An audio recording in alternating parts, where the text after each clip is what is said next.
اگه تو جای من بودی چی کار میکردی؟ اینجا واسطاشمو یه فسسکوپ زدم، آخرای بازی بود کیلشم کردم، داشتم میرفتم یه صداپا گرفتم، برگشتم گرفتم با انفور رو این یارو، همینطور ریلود میکردم، داشتم میرفتم بیرون، یه لحظه چشم خورد به یارام، دیدم پشمام هرچی میرم بالا میخورن ازشون، فهمیدم ترای هاردن.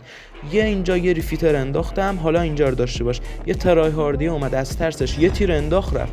اینجا با هم اومدن دیگه، هیچی نمیگم. ببین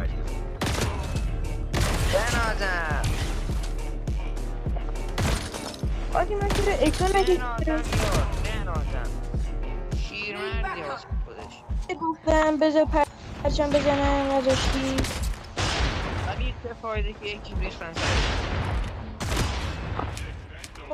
ببین داره چی کار میکنه ساهار، ببین چی کار داره میکنه خدا وکیلی. سه تاشونو آدی زد. یارو خب عشق منید، لایک یادتون نره.